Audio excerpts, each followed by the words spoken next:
without further ado, I want to welcome Robert Rockymore. Welcome, Robert.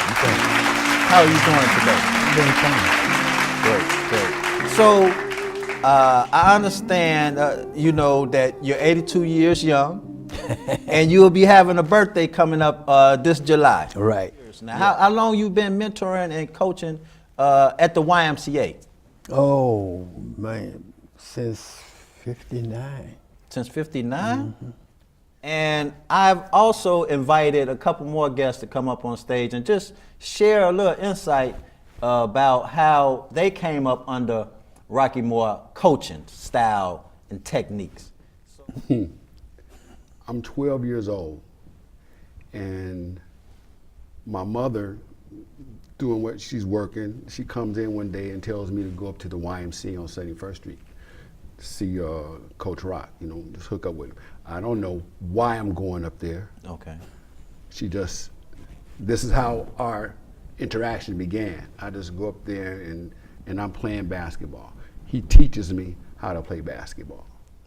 Some of the lessons that I learned from hanging out with him in the YMCA has served me well in my lifetime, but when I was learning these lessons, I didn't even know that I was. Case in point, now, today, I can relate to what it means to the saying, no pain, no gain. Okay. Because at 12 years old, he's got us conditioning, and we're running laps, or we're running endurance runs. But I was determined not to be defeated by that. Okay. And this was a weekly thing in training, playing ball for him. So I finally was able to keep up with him, make it, come back. Mm. And later in life, it comes back to me that you didn't give up. Okay. You kept going, you kept trying. And that was a lesson that I didn't even know I was learning at the time. Right. I'm so grateful that I came up under Mr. Rockymore that it saved my life, point blank. I wouldn't be here today had it not been for Rock.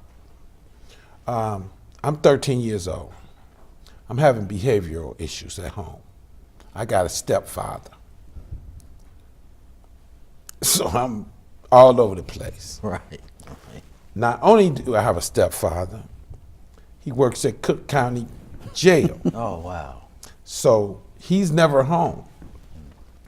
He takes me up to meet Rock one day at the YMCA. I don't know, like Grover, I don't know what this is all about. When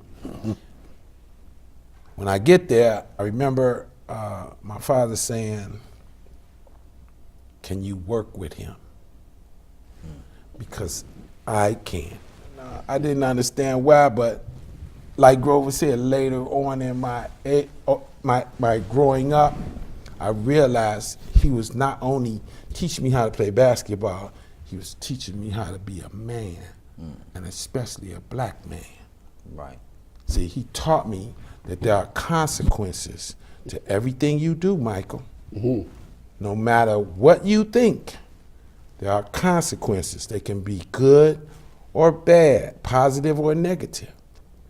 Was these your two hardest students coming up? No, they were No. They was easy. They was the easy ones, huh? There was a guy named Anthony. Okay. Anthony was hard. Big Anthony. Anthony was at the school and the teachers were scared of him. Okay. Yeah. I went up to the school one day and Anthony had everybody getting in line to get their lunch.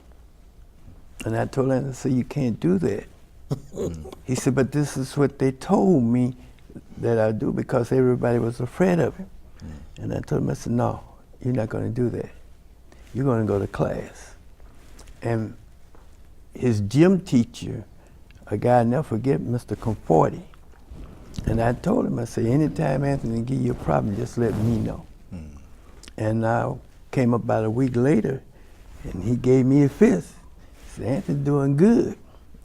And I see, you know what? We all have lessons that we can as we live life, we can look back on and be like, man, you know what? That was the reason why I went through that. That's the Yes. reason why my parents told me those things. That's why my uncle and them looked out for me like that. Exactly. You know, so, you know, and we just have to go back to the old saying, family is a village. You have to raise the family up. That's true. That's so You have true. to so much raise the family up. You are this big historic figure in the neighborhood. Should really look into a street name after you. Going to the city council, I think it is, they take a vote and, you know, get all your people from the community, because you've done so much great work. And I just want people to see you and for that knowledge to be passed down, because that's what we need. We need our elders. We need our people to pass down that knowledge and that wisdom to the younger generation to help them throughout their life.